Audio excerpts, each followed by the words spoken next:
করতাছি আর করতাছি ফান। আজকে আমাকে টিকটকার মনিরের একটা ফলোয়ার ডান। কি একটা ফলোয়ার ডান?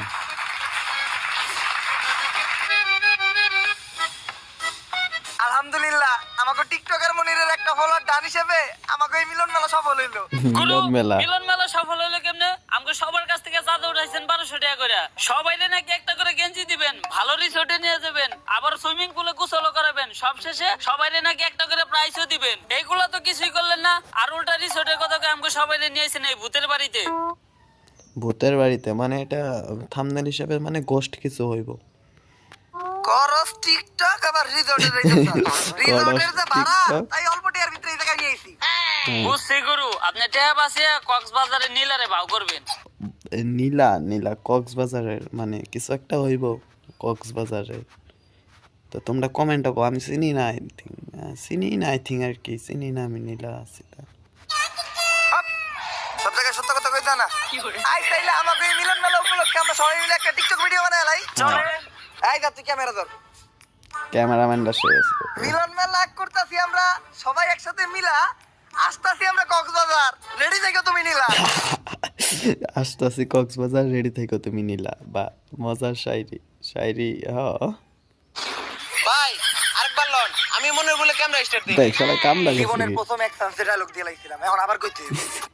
প্রথম বলে এক সানসে ডায়লগ দিয়ে লাইছে মানে 5-6 বার কি কইরা কয় নাকি। দে এখন স্টার্ট দে।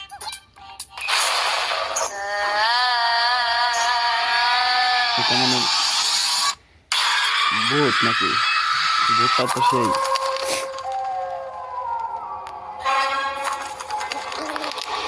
তা তো সে আছে।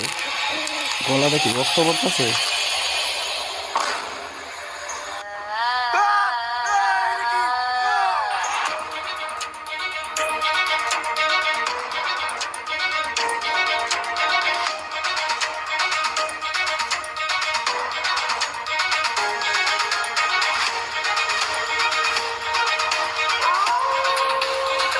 মানে এখানে সব মাইটা সেরা থুয়া দিছে, অহনকা উমর একলাই বাইসা রয়েছে নাকি? পিছনে ও এইটা শুয়েছিল। এইবার কঠিন একটা স্ক্রিপ্ট লিখতাছি। আমি ওমো গানের সুরকার, তুই হবি গায়ক। আমি ওমো এই ছবির ডিরেক্টর, তুই হবি নায়ক। আব্বা, নায়ক হওয়ার স্বপ্ন তো আপনি আমার ছোটবেলা থেকে দেখেছেন, কিন্তু পূরণ তো আর করলেন না। কলমের কালি শেষ হয়ে গেল, খাতার পৃষ্ঠা শেষ হয়ে গেল, তারপরেও আপনার স্ক্রিপ্ট লেখা শেষ হইলো না। আরে বেটা একটা ভালো স্টোরি লিখতে গেলে একটু সময় লাগে। তাই বলে 10 বছর? 10 বছর ধরে স্ক্রিপ্ট লিখতেছে। 10 বছর সেই ছোটবেলা থেকে আজকে এত বড় হয়ে গেলাম। আরে পাগলা, বাবার চোখে সন্তানটা কখনো বড় হয় না। বাবার 10 বছর কোন দিয়ে কেটে গেছে বুঝতেই পারলাম না। তুই চিন্তা করিস না, সাকিব খানের ছবির মতো এইবার আমিও একটা হিট ছবি বানাবো তোরে নিয়া। সাকিব খানের ছবির নাম ছিল তুফান, আর তোর আর আমার ছবির নাম হইব টর্নেডো। টর্নেডো, তুফান আর টর্নেডো ভালো মিল। আর গতকালকে আমি তুফান ছবির ডিরেক্টর রাধা মল্লির লগে কথা কইলাম আমাকে এই ছবির বাজেট নিয়া। কিন্তু আব্বা, তুফান ছবির ডিরেক্টর না রায়হান রাফি?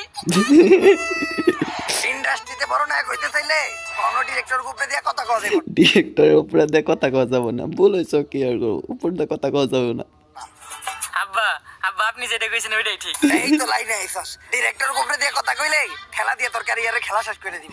ঠেলা দিয়ে তোর কেরিয়ারে কি কইলো? ঠেলা দিয়ে তোর কেরিয়ারে খেলা শেষ করে দিব। বা ল আমরা তাইলে যাই আর ছবির বাজেট নিয়ে রাধা মল্লির লগে কথা কই আইগা।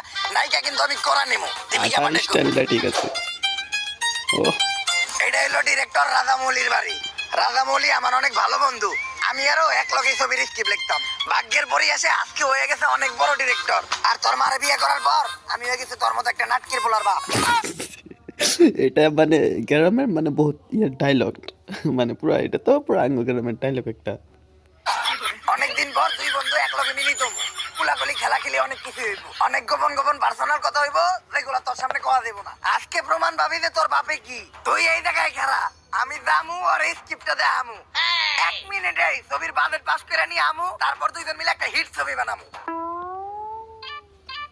আরে আব্বা তো স্ক্রিপ্ট রেখে গেল, তাহলে হ্যাঁ দেখাইবো কি? আব্বা, সিকিউরিটি ভাই একটু স্যারের লগে দেখা করতে দেন না। ভালো বন্ধু বলে এখন সিকিউরিটি পায়ে ধরতেছে। আমার স্ক্রিপ্টটা আর একটু দেখাই, স্ক্রিপ্ট দেখাইলে গ্যারান্টি স্ক্রিপ্টটা পছন্দ করবো। আচ্ছা স্ক্রিপ্টটা দেখাবো না, আপনি খালি ওনার লগে আমার একবার দেখা করাই দেন, আমি ওনার অনেক বড় ফ্যান, একটা সেলফি তুলবো। যা উনার মানে যেটা এটা এসে পড়ছে মানে পোলা লাগে তখন তো দেখে লাইছে তুই নে তোরে না অনেক হারাইতে কইছিলাম। আপনি তো স্ক্রিপ্ট রেখাইছিলেন।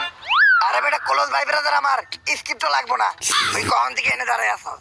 যখন আপনি এই সিকিউরিটির পায়ে ধরে কইতেছিলেন স্যারের লগে একবার দেখা করেন। তুই দেখছস আর কাউকে কইস না। যা দেখছো আর কেউ কইস না আব্বা তাইলে কি আমাকে আর ছবি বানানি হইব না?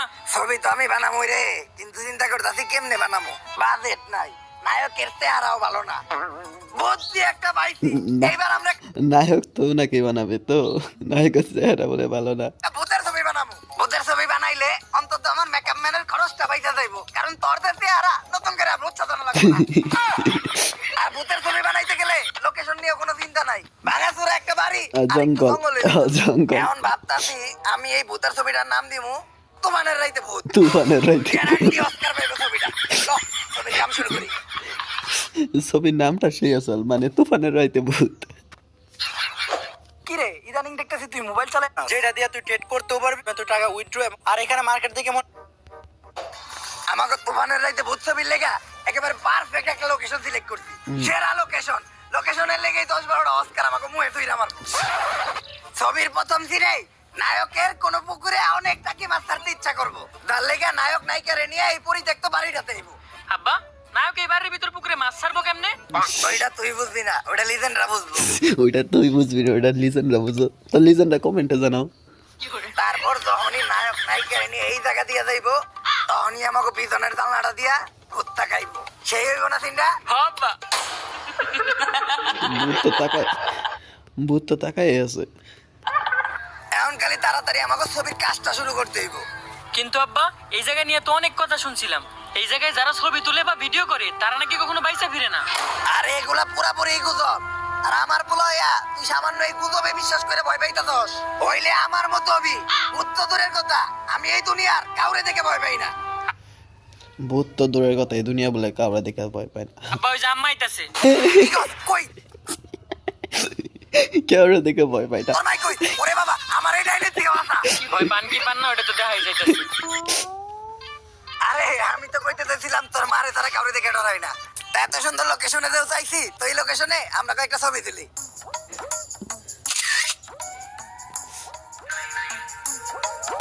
তো এই ভিডিওর পার্ট 2 কার কার লাগে তো কার কার রিয়াকশন লাগে কমেন্টে কও, যদি আর কি ভালো রেসপন্স আহে তাহলে ভিডিওর পার্ট 2 বানাবো। তো আজকের জন্য এইটুকুই।